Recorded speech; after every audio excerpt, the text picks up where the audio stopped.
Bonsoir à tous, soyez les bienvenus sur la première à la une de l'actualité de ce jeudi. Tehari Alpha démis de ses fonctions de vice-président du pays, mais toujours ministre de l'Agriculture. Après l'adoption de la loi sur l'obligation vaccinale, Édouard Fritsch lui reproche son manque d'exemplarité. Des réactions dans ce journal. 2 ans après le décès du petit Ho'aneo Marquise, les représentants de l'Assemblée de la Polynésie ont pris connaissance d'un rapport sur les conditions de prise en charge des évacuations sanitaires inter-îles. Nous ferons le point avec l'une des rapporteurs de la mission d'information, Eliane Tevahitua, membre du groupe Tavini Huiratira. Elle est notre invitée ce soir. 8 mois de prison avec sursis et interdiction de détenir un animal à vie. C'est la sentence du tribunal correctionnel à l'issue du procès d'un propriétaire de chiens. Ces animaux avaient attaqué 3 personnes en janvier dernier à Pamat'ai. Enfin, nous irons à la rencontre d'un tout jeune entrepreneur de Manihi au Tuamotu pour subvenir aux besoins de son atoll et répondre à la demande de Tahiti. Il s'est lancé dans la pêche artisanale grâce à des parcs à poissons. Je considère que lorsque on est un homme politique, les considérations individuelles doivent s'effacer devant la responsabilité collective. C'est ainsi que le président Édouard Fritsch justifie sa décision. Il a mis fin aux fonctions de vice-président de Tehari Alpha, mais il conserve son portefeuille de ministre. Reportage Nicolas Suire et Patita Savia. Tehari Alpha démis de ses fonctions. Le président Édouard Fritsch en a informé les médias par communiqué ce matin. Le motif est, je cite, « Il n'est pas compatible avec l'exemplarité que requiert la fonction de numéro 2 du gouvernement et il jette le trouble au sein de l'opinion publique, car non vacciné. » Toutefois, il reste ministre et conserve ses autres portefeuilles, une décision critiquée par l'opposition. Le président, en situation de crise, a du mal, à prendre des décisions, surtout à trancher.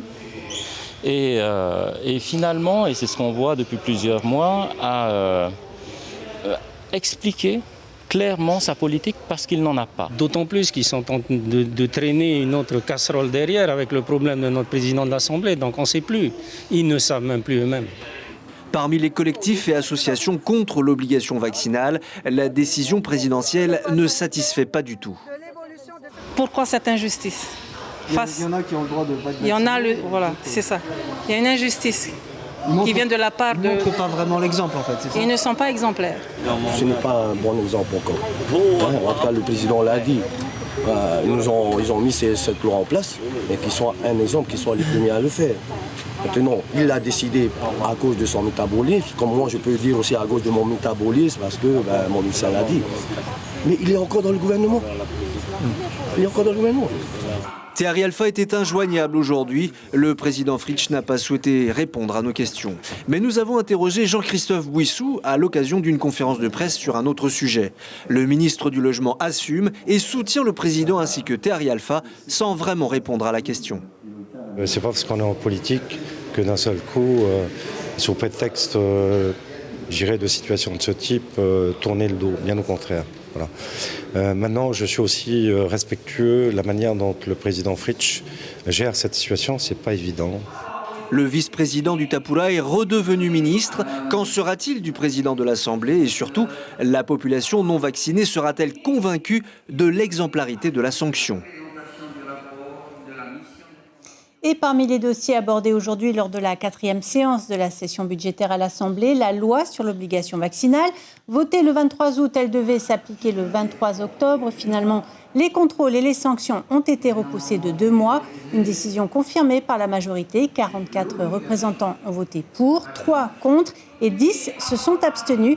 Écoutez les précisions de Virginie Bruand, représentante Tapura Huiratira. Elle répond à Nicolas Suire et Patita Savea. Ces 2 mois de délai vont permettre au gouvernement d'expliquer l'application de cette loi aux entreprises, aux personnes, de façon générale, parce qu'elle est encore assez mal comprise et mal interprétée, et également de voir l'évolution de la situation en Polynésie. Eliane Tevahitua, bonsoir, bienvenue. Bonsoir. Vous êtes représentante Tavini Huiratira à l'Assemblée de la Polynésie. Avant d'évoquer votre rapport sur les évacuations sanitaires, une réaction politique, comment réagissez-vous à l'éviction de Tehari Alpha? Il n'est plus vice-président du pays aujourd'hui. J'estime, si vous le permettez, que cela relève de la cuisine interne au gouvernement Et les problèmes ne sont pas là, les problèmes sont ailleurs. Les problèmes auxquels sont confrontés les Polynésiens, c'est la perte des emplois, c'est les dépôts de bilan des sociétés, c'est la précarité dans beaucoup de familles et c'est aussi la cherté de la vie. C'est ça les véritables problèmes. Il faut sortir de ce débat concernant la vaccination. L'exemplarité des élus, c'est important ?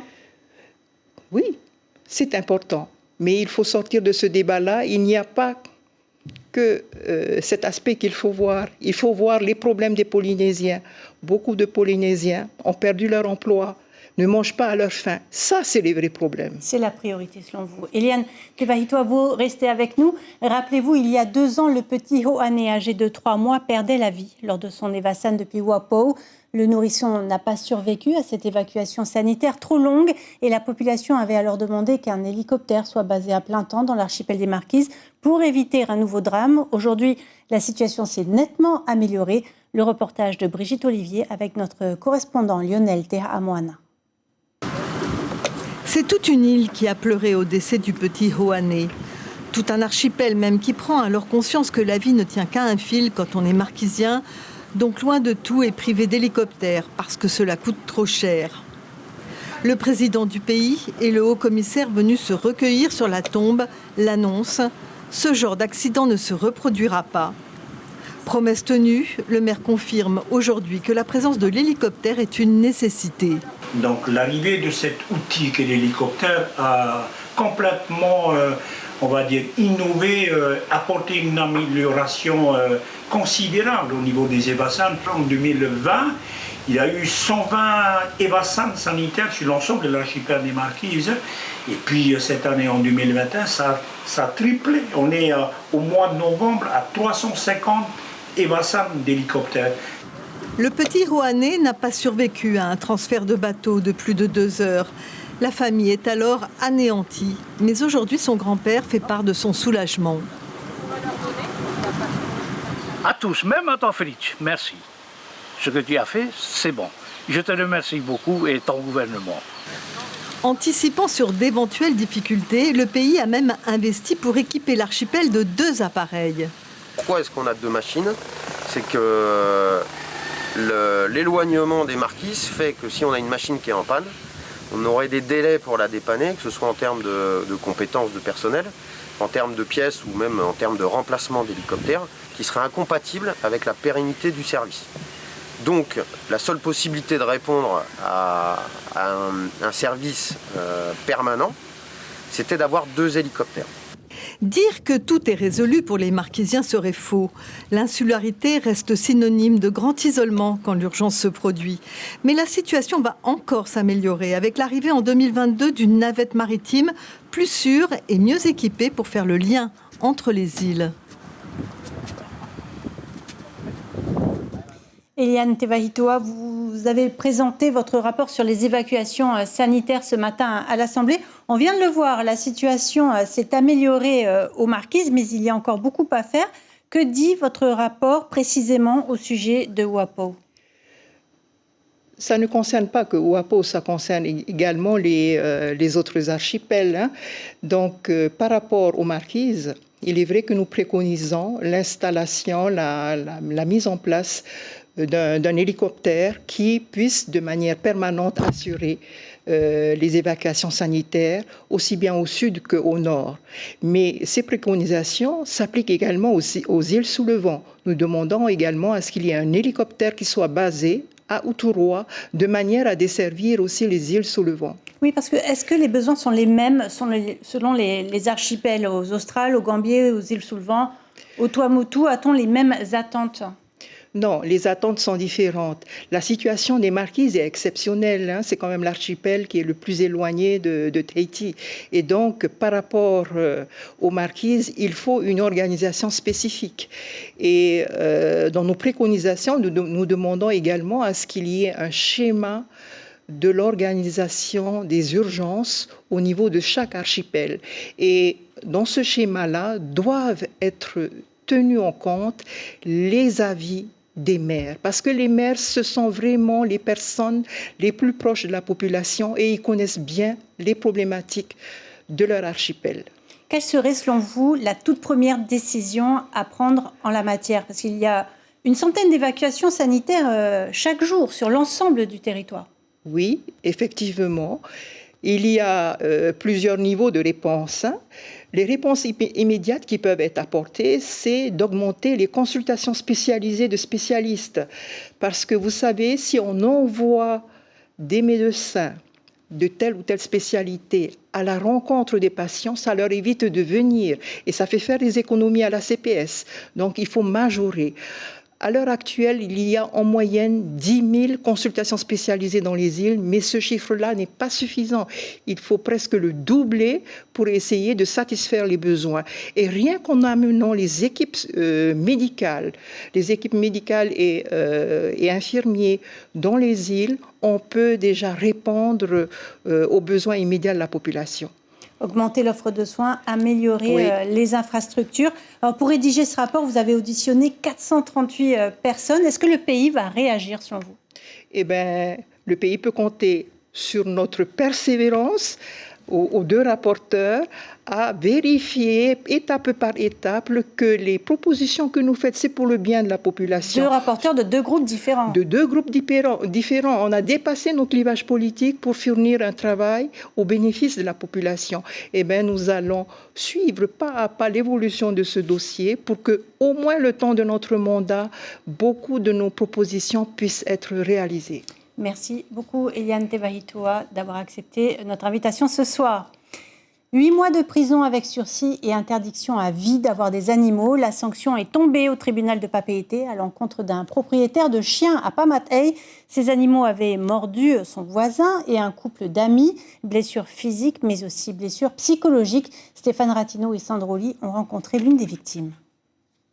Ni haine, ni propos surjoués. Une des victimes est à la barre. Sa voix est posée, presque douce. Il raconte le moment de l'attaque, les crises à l'aide, mais il y a plus. Cette vie désormais en périmètre restreint. On reste proche de la maison. Ma femme ne profite plus du jardin. Il y a la peur. Le voisin, un quinquagénaire, a pris ses dispositions. La femelle, chef de meute, a été donnée, mais il reste les 2 autres chiens. Des animaux non dangereux regardent la loi. Quant à la loi de la meute, c'est une autre histoire. Le jour de l'agression canine, c'était déjà une 2e attaque, ce qui a compté dans la décision du juge. Ils avaient déjà fait tout ce qu'ils pouvaient en mettant un enclos et un portail qu'ils ont automatisé pour limiter les oublis, etc. Ils sont vraiment très attachés à leurs chiens, ils en ont depuis le début de leur vie. Jusque-là, tout s'était bien passé. C'est ce qui leur fait le plus mal en réalité, c'est de devoir se séparer de ces chiens qui sont bien traités et qu'ils aiment, quoi. Il faut que la crainte cesse, dira le vice-procureur. La divagation des chiens et les meutes en déshérence sont un fléau sociétal en Polynésie. Le juge est clair avec le prévenu. S'il y avait eu un mort, c'était directement à la prison. La sanction tombe. Au-delà du sursis, le départ des chiens et l'interdiction d'en avoir d'autres soulage la victime. On était toujours dans le stress. Il fallait vraiment une décision comme celle-là. D'autant plus que cette décision, comme l'a dit le juge, n'est pas une décision qui ne nous concerne que nous. Le problème des chiens est un véritable fléau ici. Et depuis 1985 que je vis ici, j'ai entendu beaucoup d'histoires graves concernant les chiens. Et quand même, je dis aux autorités publiques, il est vraiment plus que grand temps de faire quelque chose. La justice est là bien sûr pour faire acte de réparation, mais aussi pour envoyer des messages clairs à la société. Les sanctions ont parlé aujourd'hui. Oui, et notez que le 24 novembre, Polynésie Première diffusera un 26 minutes à ce sujet dans l'émission Vevo. Le procès du docteur Jean-Paul Théron est à nouveau renvoyé, cette fois au 3 mars prochain pour des raisons médicales. Ses partisans avaient fait le déplacement ce matin, poursuivis notamment pour violence volontaire sur personne chargée d'une mission de service public. Le docteur Théron est, selon la défense, victime de traumatisme psychologique. Écoutez l'un de ses avocats, Stanley Cross. Dr Théron, dans une lettre qu'il vient d'adresser ce matin, que nous avons remis au président, souhaite comparaître en personne, physiquement, souhaite s'expliquer sur les faits qui lui sont reprochés. Bon, on est content parce que là, je vais dire, on va vers un règlement ou un traitement de ce dossier-là, je dirais, dans la sérénité, ce que nous voulons. Et il y a un renvoi à 3 mars qui nous permettra bien évidemment de bien assurer, d'ailleurs, de permettre d'abord au Dr Théron de se rétablir. À quelques jours de la manifestation organisée par plusieurs associations de Moorea pour contester les grands projets immobiliers, le ministre Jean-Christophe Bouissou s'est expliqué sur la création d'une zone d'aménagement et de développement prioritaire à Moorea. Un comité stratégique doit être mis en place où 3 représentants de la société civile seront conviés. Écoutez-le au micro de Nicolas Suire. Pas que derrière, au fait, c'est l'activité économique, c'est aussi l'emploi. Les gens ont besoin d'avoir un logement, soit d'accéder à du foncier pas cher, mais aussi d'avoir un emploi. Moorea n'est pas une île simplement dortoir. Il faut que demain, les gens qui vivent à Moorea travaillent à Moorea et l'ensemble des facilités sur cette île. En bref, la Fédération des associations de protection de l'environnement porte plainte contre un navire espagnol pour détention d'espèces protégées de requins. La Playa Zahara aurait fait escale à Papeete avec plusieurs tonnes de carcasses de requins à bord. Ce n'est pas la première fois qu'un navire battant pavillon espagnol commet ce type d'infraction. Allez, direction Manihi maintenant, à la découverte du parc à poissons de Vallari-Grillo. Le jeune homme s'est lancé dans cette pêche artisanale il y a 3 ans. Il fournit Manihi, mais aussi Tahiti, portrait d'un auto-entrepreneur plein d'ambition. Kaline Liénard, Vito Tapo et Sandroli. Le parc à poissons de Vallari, son garde-manger mais surtout son gagne-pain. Il le construit à 25 ans, en revenant sur son île natale après avoir fait ses études à Tahiti. À 28 ans aujourd'hui, il a réussi le pari osé d'allier passion pour la pêche et travail. Et comme le café du matin, Vallari et Toriki ont rendez-vous pour partir récolter le trésor du jour. Là, je suis en train de préparer la nasse pour aller sortir le poisson du parc. Comme la nasse que j'ai, elle est abîmée, elle a plein de trous, il faut refaire un autre. C'est un copain d'enfance, et dès que j'ai terminé mes études, quand je suis revenu ici, c'est mon premier copain de pêche que j'ai connu en tant que jeune. Et c'est le seul en tant que jeune qui a un mental de fer. D'en fer, quoi. Ouais. Il s'est en sorti tout seul dans sa vie. Tout le monde le sait dans le village. Il n'a pas eu l'aide de ses parents. Il s'est en sorti tout seul. Aujourd'hui, il est son propre patron. Toriki n'a pas tout à fait raison, car c'est le père de Vallari qui l'a aidé à construire son parc à poissons. Le choix de l'emplacement est avantageux pour 2 raisons, tout près de sa maison et surtout car l'endroit est réputé pour être très poissonneux. Je m'apprêtais à aller dans le parc, sortir le poisson. Voilà. Et avec l'aide de mon copain Rosan, il va venir m'aider à tirer la nasse. Je l'admire beaucoup pour tout ce qu'il fait. Chapeau.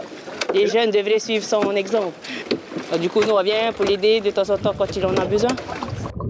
Du poisson à foison, ça attire les requins forcément. Vallari doit souvent réparer les dégâts causés par ses prédateurs. Une fois terminé, il peut alors s'adonner à la récolte miraculeuse du jour, des poissons commandés par des clients de Tahiti. Mais Vallari voit l'avenir bien plus grand et il a beaucoup d'ambition. Plus tard, j'aimerais bien que je sois connu ailleurs, au niveau de la pêche. Voilà. Je compte faire un 2e parc au bout de l'île. Il faut avoir un moral d'acier. On a tous un moral d'acier, mais il faut savoir l'exploiter après. Garder en vue ses objectifs, se donner les moyens d'y arriver, persévérer et être courageux, c'est le message de Vallari. Il le démontre avec ce projet d'entreprise de découpage de poissons en cours d'études, mais il sait déjà qu'elle s'érigera ici, sur un des motus de son île natale. Et on arrive au terme de cette édition. Je vous en rappelle l'information principale. Le numéro 2 du gouvernement a été démis de ses fonctions. Teali Alpha n'est plus vice-président, mais toujours ministre de l'Agriculture et de l'Économie bleue. Pour le président Fritsch, le choix personnel de Teali Alpha n'est pas compatible avec l'exemplarité que requiert sa fonction. Les titres de nos confrères de la presse écrite demain, la dépêche titre « Teali Alpha reprend sa liberté ». Votre programme ce soir sur la première, Paoaora tout d'abord, puis la série Lincoln. Paoaora nous propose ce soir une émission best-of avec les familles gagnantes des 4 premiers épisodes. Nous repartirons à leur rencontre dans nos archipels, mais aussi à Hawaï. Vous pouvez voter pour votre famille préférée. Ainsi s'achève cette édition. Merci de l'avoir suivi. On se retrouve demain. Demain matin en radio, vous avez rendez-vous avec Abinera Tematahotoa et Suliane Favenek. Excellente soirée sur nos antennes.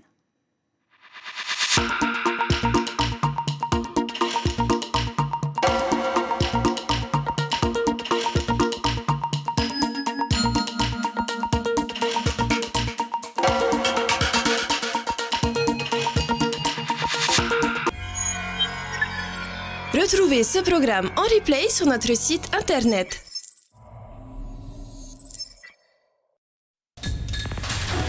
L'information en continu sur Polynésie la première, Internet et réseaux sociaux.